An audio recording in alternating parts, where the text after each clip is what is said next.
बात है उस समय की जब कलयुग का आरंभ हो चुका था। धरती पर अनेक महान ऋषि मुनि गंगा नदी के तट पर एक विशाल यज्ञ कर रहे थे। उनके सामने एक बड़ा प्रश्न था। इस महायज्ञ का फल आखिर किस देवता को समर्पित किया जाए, ब्रह्मा, विष्णु या महेश? ये तय करने के लिए सभी ऋषियों ने मिलकर एक समाधान निकाला।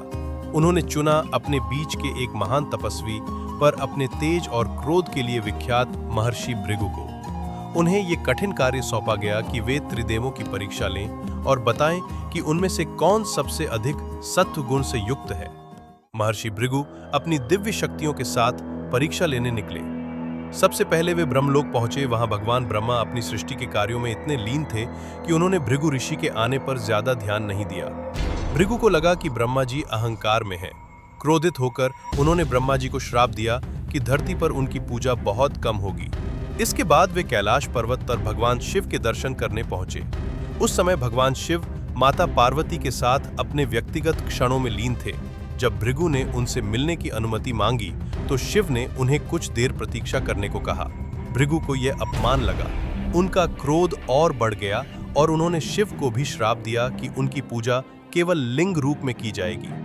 अंत में महर्षि भृगु वैकुंठ धाम पहुंचे, जहां भगवान विष्णु क्षीर सागर में शेष नाग पर योग निद्रा में लीन थे और देवी लक्ष्मी उनके चरणों की सेवा कर रही थीं। भृगु ने सोचा कि विष्णु भी उनकी उपेक्षा कर रहे हैं। अपने क्रोध पर नियंत्रण खोकर महर्षि भृगु ने बिना सोचे समझे सीधे भगवान विष्णु की छाती, वक्षस्थल पर अपने पैर से प्रहार कर दिया। यह देखकर तीनों लोग हिल उठे, पर भगवान विष्णु, जो शांति और क्षमा की मूर्ति हैं, तुरंत जाग गए। उन्होंने जरा भी क्रोध नहीं किया। इसके बजाय अत्यंत विनम्रता से उन्होंने अपने कोमल हाथों से भृगु ऋषि के चरण दबाना शुरू कर दिया। उन्होंने बड़े ही शांत और प्रेम भरे स्वर में कहा, हे महर्षि, क्षमा करें, मेरा वक्षस्थल अत्यंत कोमल है और आपके चरण तपस्या से कठोर हो गए हैं। आशा करता हूं कि आपको चोट नहीं लगी होगी। आपके पद प्रहार से मेरा हृदय तो पवित्र हो गया है। भगवान विष्णु की ये अद्भुत विनम्रता और प्रेम देखकर महर्षि भृगु की आंखों से आंसू बह निकले। वे समझ गए कि तीनों देवों में भगवान विष्णु ही सबसे अधिक सत्व गुण से युक्त हैं, क्योंकि उन्होंने अपने अपमान को भी इतनी सहजता से सह लिया। भृगु ने भगवान विष्णु को ही यज्ञ का फल देने के लिए सबसे श्रेष्ठ घोषित किया। देवी लक्ष्मी का वैकुंठ त्याग, प्रेम और अपमान की अग्नि। लेकिन ये सारा दृश्य देवी लक्ष्मी अपनी आंखों से देख रही थी। भगवान विष्णु के वक्षस्थल पर ही देवी लक्ष्मी का निवास है, जिसे हम श्रीनिवास कहते हैं, जहां माता लक्ष्मी सदैव निवास करती हैं। जब ऋषि भृगु ने भगवान विष्णु की छाती पर प्रहार किया तो देवी लक्ष्मी को अत्यंत पीड़ा और अपमान का अनुभव हुआ। उन्हें लगा जैसे ये प्रहार उनके अपने ही निवास स्थान पर हुआ हो। इससे भी बढ़कर उन्हें ये बात असहनीय लगी कि उनके प्रिय स्वामी ने इस अपमान को इतनी आसानी से कैसे सह लिया।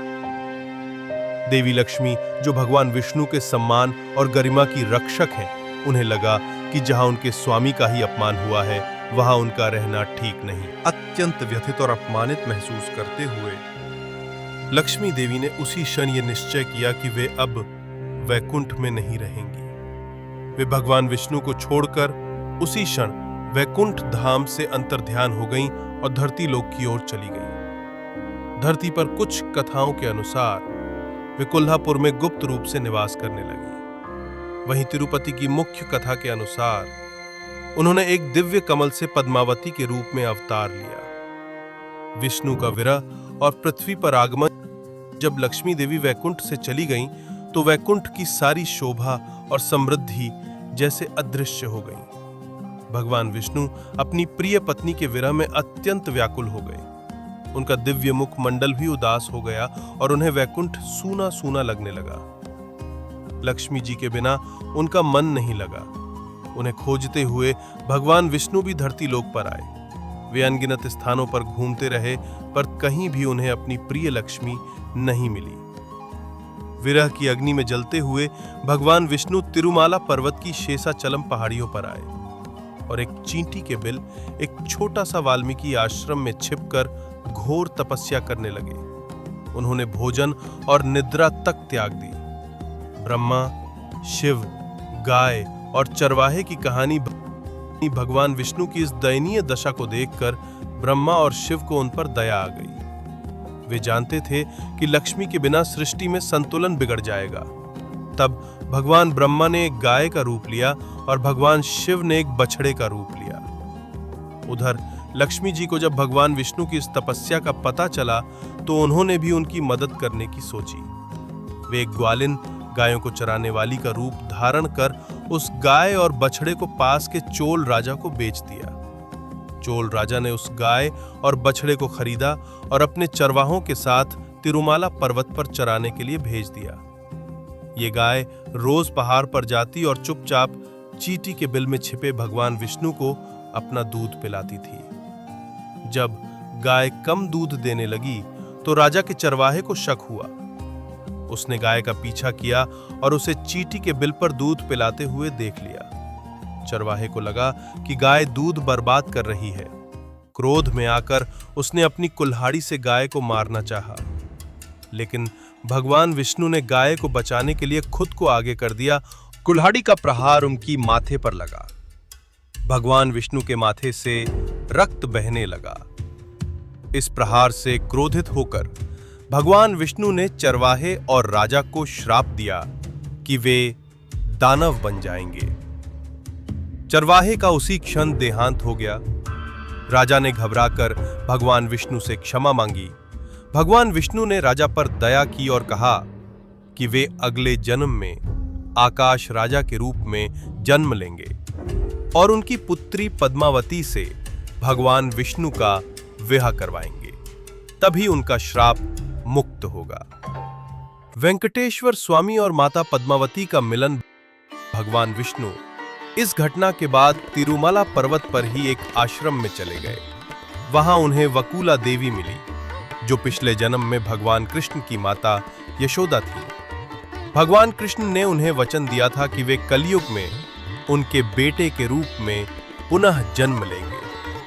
वकुला देवी ने श्रीनिवास, भगवान विष्णु का अब ये नाम पड़ा, को अपने बेटे के रूप में स्वीकार किया और उनकी देखभाल करने लगी। उधर आकाश राजा के यहाँ पद्मावती नाम की एक अत्यंत सुंदर कन्या का जन्म हुआ, जो वास्तव में देवी लक्ष्मी का ही एक अंश या अवतार थी। एक दिन श्रीनिवास शिकारी के वेश में जंगल में घूम रहे थे। तभी उनकी भेंट पद्मावती और उनकी सखियों से हुई। पहली ही नजर में श्रीनिवास और पद्मावती एक दूसरे के प्रति आकर्षित हो गए। श्रीनिवास ने पद्मावती से विवाह का प्रस्ताव रखा। आकाश राजा को जब इस बात का पता चला तो वे पहले थोड़े हिचकिचाए, क्योंकि श्रीनिवास उस समय एक सामान्य व्यक्ति प्रतीत हो रहे थे। तब नारद मुनि ने उन्हें समझाया कि ये एक दिव्य मिलन है और उन्हें अपनी पुत्री का विवाह श्रीनिवास से कर देना चाहिए। कुबेर से ऋण और दिव्य विवाह के लिए बहुत अधिक धन की आवश्यकता थी, क्योंकि श्रीनिवास उस समय सामान्य मानव रूप में थे। तब भगवान विष्णु ने धन के देवता कुबेर से एक बड़ी राशि ऋण के रूप में ली। उन्होंने कुबेर को वचन दिया कि वे कलयुग के अंत तक ये सारा ऋण ब्याज सहित चुका देंगे।